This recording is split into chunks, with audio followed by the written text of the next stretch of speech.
You today with peace and grace. This is a message that I believe is for everyone who has an ear to hear and a heart to receive. It is my deepest prayer that this message will reach your heart and soul with the peace and the love that accompanies it. Over the years, I've given a lot of talks and speeches and sermons. Well, never a TED talk, hint, hint. But I am convinced that this is most likely one of my most important speeches.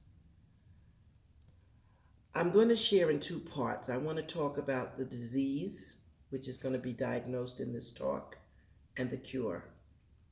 As is the case with all too many of us, I have been wrestling for days and days, even weeks, about what is happening in our world, especially since the last three senseless, cold-blooded murders we have witnessed in the United States.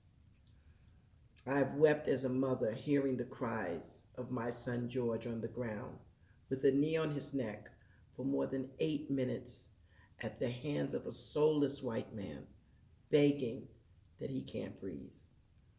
I've wept as a grandmother hearing the pleas of Ahmed as he ran for his life for some barbaric white men who shot him down in cold blood as an animal. And don't get me started about how I feel about Breonna Taylor gunned down in her own home for the wrong reasons, of course. And of course, we've had several of those kinds of senseless murders here in Africa. We've had one a couple of weeks ago here in South Africa. In my haze of sorrow, anguish, and anger, I am feeling what Africans on both sides of the Atlantic are feeling, what Black folks are feeling across Europe, what Black folks are feeling in Asia, the Middle East, and Gaza. That has been my challenge because I'm feeling deeply, experiencing unwanted deja vu. Here we go again as I watch yet an unwarranted funeral, flowers at a site, family and communities in mourning yet again because of another senseless, racist murder. All the while, I've been trying to craft a useful conversation. Many of you do hear from me once or twice a week, but I have not been able to really craft anything, especially if I consider the American context. I know I live in Africa, but I do have my connection also with America, and what has been happening there has just reminded me what a dear friend told me. He said, we didn't have to wait to 2010 and George Floyd to know and understand that the United States has been, is, and judging by all available indicators, intends to remain outwardly moral, upright, and humane. But the truth is that it is internally immoral, principally bankrupt, ruthless, vicious, corrupt, and inhumane, as was and still is its European progenitors. Harsh words, I know, but true. And if we do not get to the truth this time, I fear we will be lost for eternity. We are at a time where we need these critical and necessary conversations. I know we don't want to have them because they're not comfortable. They're certainly not politically correct, and they will not be platitudes that can go on your bumper sticker. But for those who know me, know that I am not politically correct. I am righteously guided. This conclusion that I've come to will surely make someone a bit angry with me. But if you will stay with me until the end, you will see the light and hope and a way out. What I'm about to share will force us to actually consider what we must do at this time for the transformation of our minds and our hearts. I believe that this urgent change is imperative if we will have even the slightest glimmer of hope for a life with some semblance of peace and stability for our future, our children's future, and the future of this world. For more than 60 years, I've seen this movie In fact, I've been in the movie, yet with the same outcome and ending that we are witnessing today around the world. I feel we keep going around and around without a real solution because there is a truth that never surfaces during these times, for fear that one will be accused of being unfeeling or blaming the victim or being a demagogue or even worse, a tool of the oppressor. I am so well aware of the definition of insanity, though, which is when one does the same thing over and over and over and expect a different result. So I think it is time for us to get out of the insane asylum and act with the well-endowed brain we have been given by God.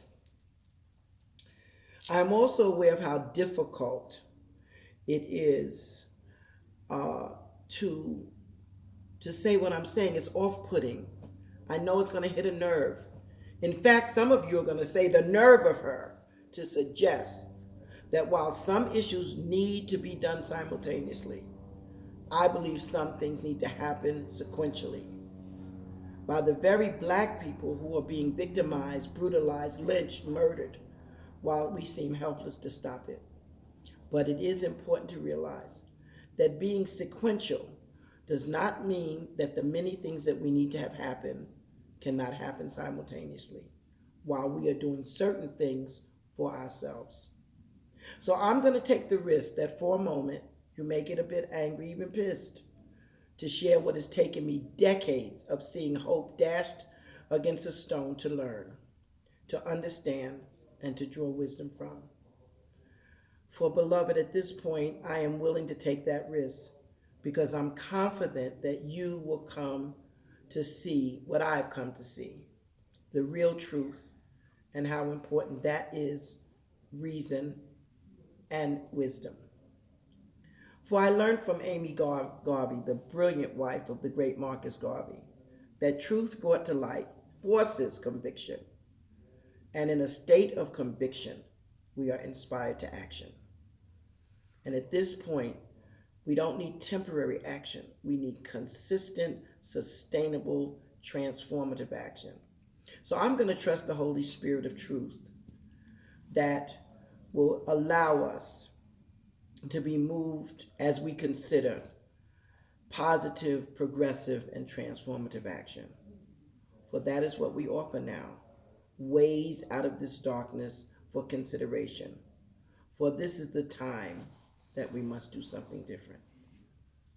Before I share, however, what I believe is one of the most important realities and truths that we will have to face, that I believe will open a pathway for freedom, deliverance, and wholeness, let me start by assuring you that not one word from my lips or my heart is meant to imply in any way that the brutal barbarity, exploitation, and disenfranchised atrocities, wholesale murders by the millions that black people have suffered for over 400 years at the hands of white men and women is not uppermost in my mind.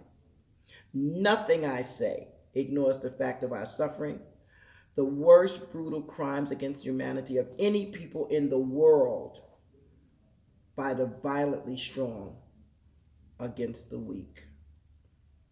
Nothing I say or offer erases what we have suffered and can never be forgotten, and nothing I say exonerates the perpetrators of these evil, heinous activities. Furthermore, nothing I say in any way ignores or alleviates the necessity for dealing vigorously with the wholesale murder of innocent, unarmed men, black men, and women anywhere on the planet, which is an heinous and unacceptable crime that needs to be addressed in the most severest of terms with the severest of repercussions. Furthermore, I want to add that such brutality and barbarity must stop now. Regardless of how long it may take us to do the things I know we must be doing, we need to stop the killing, the murder, the senseless, horrible activities now, right now. Moreover, I am in no way ever going to ignore the fact that we were taken, snatched from kith, kin, and family. How could we ever forget the brutality of the transatlantic slave crossing, the evil of slavery and its aftermath, the impact of the European colonization of theft, looting, and rape, the horrible evils of apartheid, the impact of Jim Crow and segregation, the loss of our land, our language, our culture, our names, our customs, our moral standards, and its impact for generations. In fact, I can never ignore the intergenerational bondage that we still suffer, the wholesale murder of innocent people for many decades, both in Africa and in the captivity. Terribly harrowing actions that have impacted on our very self awareness and self esteem and self actualization and our psychic, causing us untold damage to our very existence and to the future of our children. It is almost impossible to equate the reality and impact of the trauma we have suffered at the hands of the evil oppressors on the hearts and minds of Black people across the globe. And finally, since we are not ignorant to Satan's devices of wickedness, let me be clear that not one word I will say is a traditional black on black crime soundbite rhetoric for white racists or even white do-gooders to point out our flaws to us and say so because a Black woman said it. Don't even think about it. The heinous, intentional, continuous evil and wicked behavior that far too many white folks have exhibited and far too many other white folks have been silent about it is well documented, even as recently as a few days ago when one such of yours, with your knee on the neck of a Black man, begging for his life for 8 minutes and 46 seconds, while people begged for his life, murdered an unarmed, innocent Black man in cold blood. So really don't. Now, having clearly given you all my preambles, here is my take on where we are and what I believe we have to admit and what I believe has to happen for things to really change for the better for the Black folks in the world, which will actually heal the world in general. So here goes. Black lives will matter only when Black lives matter to us. That's right, I'll say it again. Black lives will matter only when Black lives matter to us, and we prove it.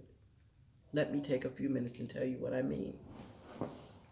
On the very day that George Floyd was murdered in cold blood, more than 2,800 children under the age of 5 in Africa died from starvation and preventable diseases.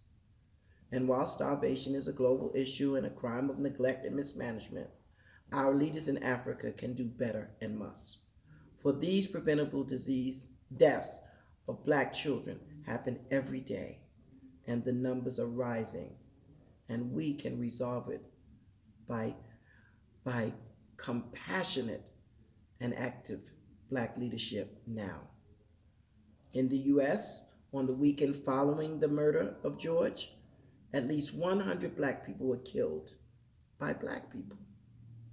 Every day, Black women across the globe steal husbands from other Black women, as if those women were not women, but they bring death and destruction into homes, to the children, to the women, all because they just want to.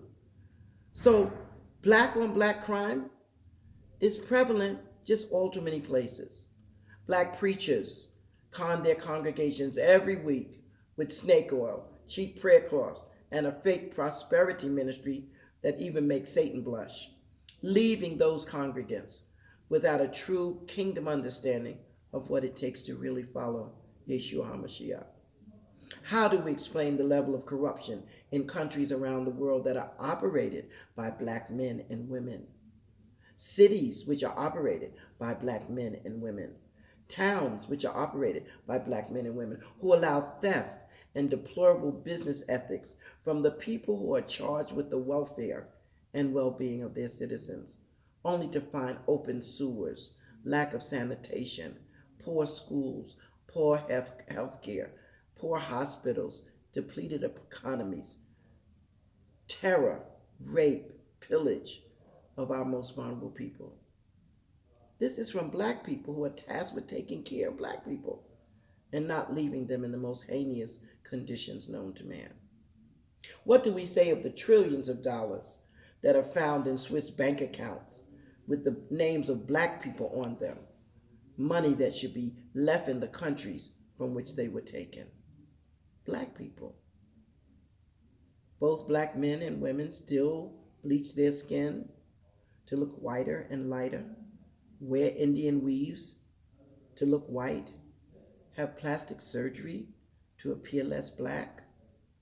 On any given day, black folks the world over have billions of dollars to spend, and we do so in shops, in malls, in stores, online, with businesses that are owned by others. Yet in our own communities, that money turns over in less than 6 seconds. Black women are still being mutilated in Africa. Young black girls are still being given in marriage to men who could be their grandfathers. The rape of our black women by, I don't know, they could be men, but anyway, so-called men, is on the rise. The rape of our children, boys and girls, even in our home, is on the rise. Black on black domestic violence is rampant around the globe. Even in the shutdown, we find the horror of girls being raped by their fathers in Ethiopia and other parts of Africa. Here in South Africa, it was brothers and sisters. Our famous black athletes and stars spend millions on houses they don't live in, cars they don't drive, labels they don't wear, while knowing full well that their money could make significant and sustainable, that's the word, differences and changes in the very neighborhoods that we see burning down by frustrated and poverty-ridden black people who support those actors and stars and athletes by the millions. I'm 70 years old and I'm just tired of seeing this movie over and over and over again. The outrage will last a few weeks. There'll be some changes. Then we'll go back to business as usual, spending our money with the very oppressors because we don't own anything. We don't make nothing and we consume everything. We will still be trying to emulate them and the lifestyles they tell us are best, ignoring what is really best for us. And as for the whites who are sympathetic and sorrowful, they'll go back to being white because white privilege is a real thing unless they do something very different this time. In all honesty, so many heartfelt white people marched with Dr. King on the streets of Selma, on the streets of Montgomery, even across the Pettus Bridge. But they did not insist on things actually being different. For if they had insisted then, we would be in a very different place now. But they didn't, because they really do like the way things are. They like the way white privilege gives them a leg up. So for a few minutes of heartfelt compassion, which I believe is genuine and authentic, it all too often just merely masks guilt. For on too many occasions, they stay silent. Silent in 1918 at the Elaine, Arkansas massacre. Silent at Rosewood slaughter. Silent at the burning and slaughter of the Black Wall Street in Tulsa. Silent when drugs invaded Harlem, Atlanta, Los Angeles, Paris, Stockholm, Joburg, while in fact they were the actual suppliers. Silent at the Tuskegee experiment that gave black men syphilis. Silent when our soldiers came back from World War I, World War II, Vietnam, to a racist lynching America. They were silent, silent, silent. And it seems that always after a few really feel-good days, once again, it is still long, dark nights of deep-seated racism, white privilege, and black death. And it will keep being that unless we have a new model for a time to do things differently. I believe I've been shown a few ways that we can act and make a difference. Firstly, the black folks. Let us first remember that in 1955, we did see some change with the brutal lynching and torture of 14-year-old Emmett Till. That heinous murder, for no other reason than bloodlust, became a catalyst for change. But only for a moment. Things went back to the way they were. 1968, when Dr. King was assassinated, we had the same worldwide outrage as we see today. And we had an opportunity for real change. For his brutal murder was a catalyst for change. But that lasted for only a moment. Things went back to the way they were, and for many of us, we believe it got worse. And in between then and now, there have been many, many, many Emmett Tills and Martin Kings. This time we have a chance again, because we have been in a front row seat to the brutal murder of 26 Breonna Taylor, 24-year-old Ahmed, and 46-year-old George. I wonder, can this current situation be a catalyst for change? Is enough really finally enough, or only for today? The great civil rights activists told us that it wasn't just enough to be sick and tired. Fannie Lou Hamer, bless her soul, sang us to freedom in the marches. It wasn't enough just to be sick and tired. We would have to be sick and tired of being sick and tired. Have we finally got there? We're going to have to ignite the flames and the fires of change and get them burning. Not burning down buildings, but a burning in our hearts, as they did in 1918 when they marched down the streets of New York City. Black people just, 1918, just came back from World War I, and black people were being lynched. Soldiers in uniforms were still being lynched. And those people did a silent, positive march. Some things change. But, when things change, we kind of get relaxed. Marcus Garvey was right when he admonished us that change has never yet satisfied the hope of a suffering people. Only action, self-reliance, the vision of self and the future have been the only means by which the oppressed have seen and realized the light of their own freedom. Listen carefully. Change, it's not enough. We have to do the things that will turn things around. We have to do it for ourselves. For everyone who says they are of the human race, everyone who loves humanity and understands that we may not all be in the same boat, but we are definitely in the same storm. And that we will all be swept away if we don't figure out how to grow, how to row together, or we will eventually all drown together. I've been challenged about the sequential position I have taken, that unless Black lives matter to us first, we will never see the end of the massive barbarity we have suffered at the hands of those who have taken, stolen, looted power, privilege, and possessions from us.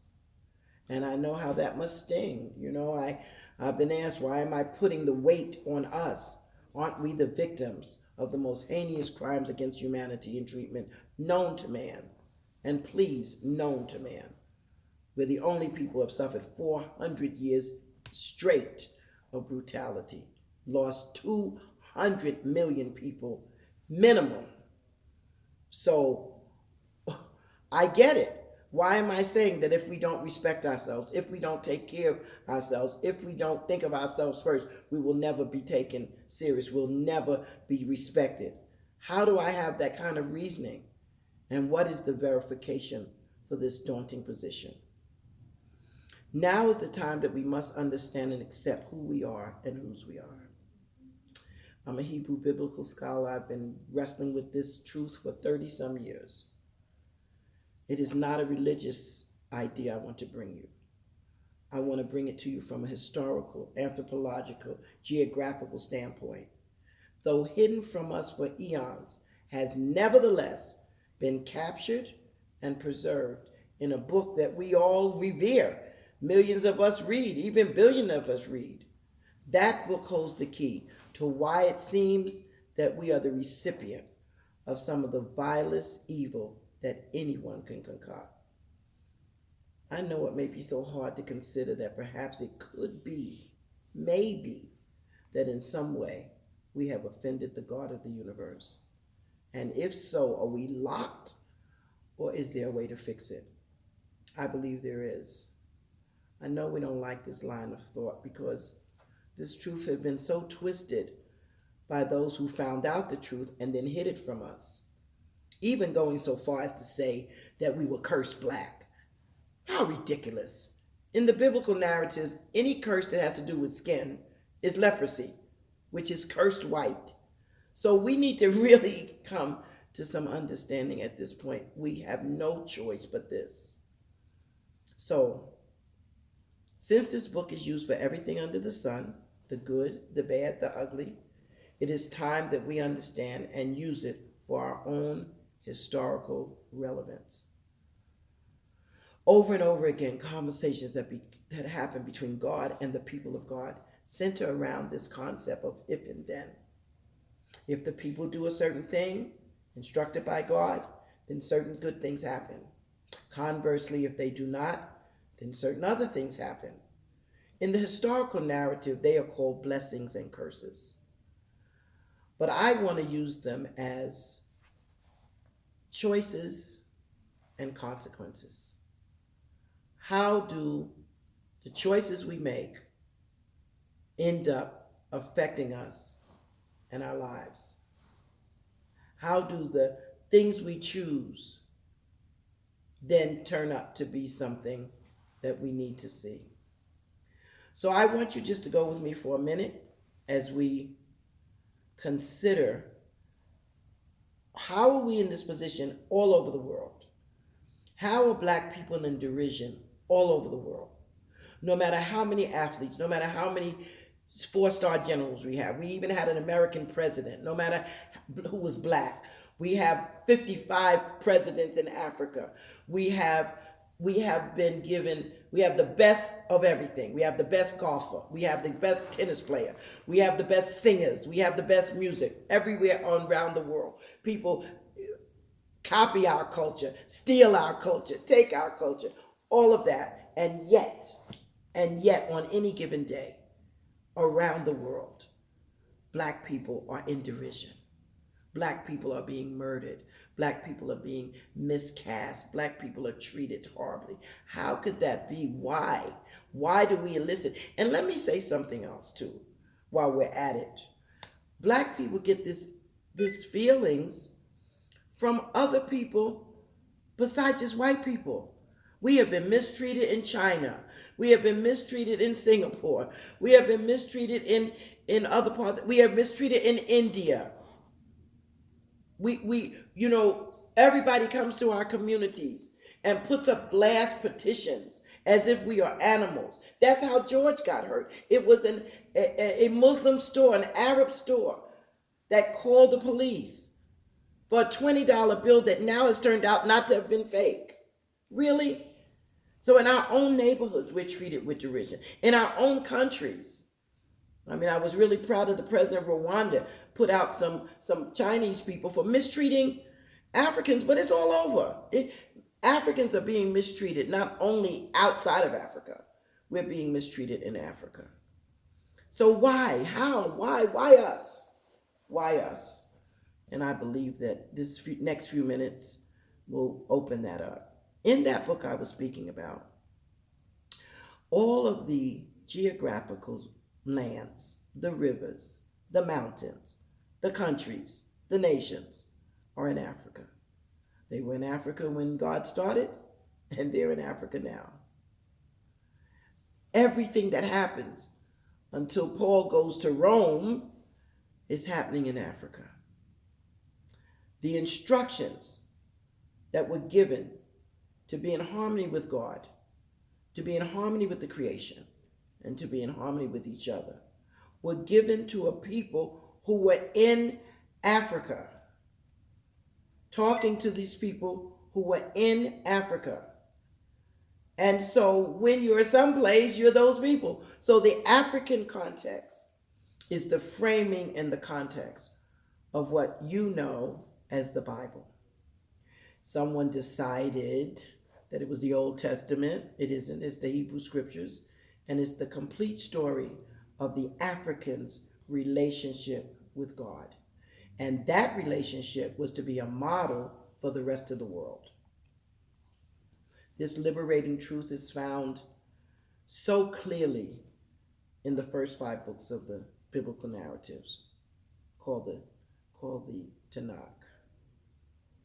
But one particular place is the second telling of the law, which is in Deuteronomy. And so, Deuteronomy 28 is a linchpin to our understanding of who we are and what we were supposed to do. I know a lot of you like Deuteronomy 28, 1-14. Oh, wouldn't it's the blessings. Blessed in, blessed out, coming, going, up, down, in and out. But that's not where we find ourselves. Why? Because we ignore verse 1. If you hearken, then these things happen. But verse 15 is where we live. If you don't hearken, this is what's going to happen. And for the next 15 to verse 68, everything that has happened to us as African people on the continent and off the continent are written in this book, and written in this little small part of the book, Deuteronomy 28:16 to 68. And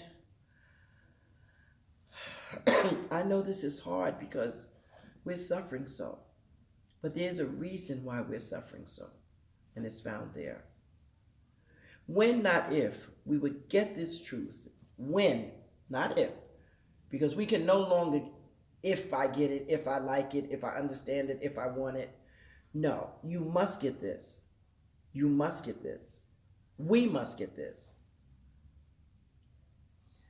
If we get it and come to an understanding, then we will find our way out of this present evil darkness that we have suffered for more than 400 years. On close inspection, we see that there is a remedy for these challenges found throughout the book. One most notable one is we're using now, even during COVID. And that's 2 Chronicles 7:14 and 15. Solomon's having a conversation with God, trying to negotiate with God, and even ask God, if these people screw up and you curse us, how we get out? And God gives him the remedy. And I want to pertain to just a few little words. If my people, this is the most critical. Who are my people? Who is God referring to? And I'm back again. Geographically, anthropologically, this conversation with Solomon is happening in Africa. Talking about African people. Talking about an African modality. So if my people who are called by my name look at the instructions, will humble themselves and pray and seek my face, this is God talking, and turn from their wicked ways. So I guess in the last, 30 or 40 years, we don't talk about wickedness. We don't talk about sin. We don't, we all got a good, feel-good gospel. God loves everybody. Jesus died for everybody. We don't have that. That's why we messed up, because that ain't the truth. If my people who are called by my name will humble themselves and pray and seek my face and turn from their wicked ways, then I will hear from heaven and I will forgive their sin and I'll heal their land. That means all the land. That means all the sickness and the death and the things that we are experiencing for over 500 years, more than 400 years, almost 1,000 years. He'll heal the land. So the most critical question for our quest for freedom, justice, mercy, fair play is found in the people that this is referring to. This is why I say it's sequential. Everything depends on getting this right. It depends on getting the people right. It depends on the name of the people. It depends on who the people are and where they've been. Getting that one thing right will then move us into position that the world starts becoming better, that now we can do simultaneous things. But if we don't do this first, we keep doing the thing at the end, we keep trying to fix the end, trying to fix the result, we won't go to the root, because the root is very difficult, because there are so many people have said they're the people. But in the scripture it says that there'll be people who say they're the people. It tells us that's going to happen. But now we're at a crossroad. And these truths are where we must be. And we must move from a Constantinian who hijacked the gospel in 321. We have to get to a kingdom perspective. We have to drop the false narrative. We have to love ourselves. So I'm back to this. Black lives have to matter to us. We have to love ourselves first before we can insist that our neighbor loves us. For even Yeshua, the King of Kings, says that we are to love God and then we're to love our neighbor as ourselves. So it is imperative that we embrace the reality that Black lives will matter when they matter to us. So what do we do now? After the marching and the crying and the lynching and the burning and the crying and the sorrow, what? I have a few suggestions. First, know for a surety who you are and who you belong to. Secondly, let's recognize Africa for who she is and what she is, the mother and the cradle of civilization. That finding ourselves here, not in Europe or Asia or Antarctica, was a well-laid decision by the God.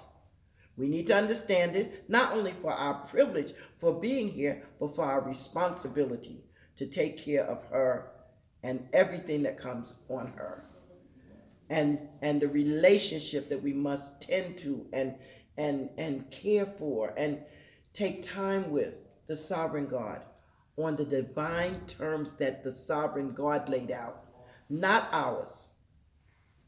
Part of where we are is because we keep thinking we are smarter than the one who made us. As we wake up from our soul sleep and remember who we are, we need to call on the spirit, the African Hebrew warrior spirits of Moses, Aaron, Rahab, Joshua, Caleb, Samuel, David, Huldah, Esther, Nehemiah, Ruth, Sankara, Chris Honey, Lumumba, Malcolm, Martin, Marcus, Nkrumah, Nyeri, Stephen Biko, Rosa Parks, Mama Winnie, Marshall, Sullivan, Marley, Tupac. We need to call on these warrior spirits. And as we do remember, let us not forget that in every era, we had those who defended the weak, the vulnerable, the abused. Stop. We must stop any abuse of women, abuse of children. We've always had champions for the most vulnerable. We've always had champions for our women and our children. What has happened to us? How have we turned against them? Those of us who are not afraid to bear arms and fight for the lives of our people who were threatened, I can tell you I appreciate their legacy, from Sojourner Truth to Nat Turner, to the men of Elaine, Arkansas, to the returning soldiers from World War II in Columbia, Tennessee,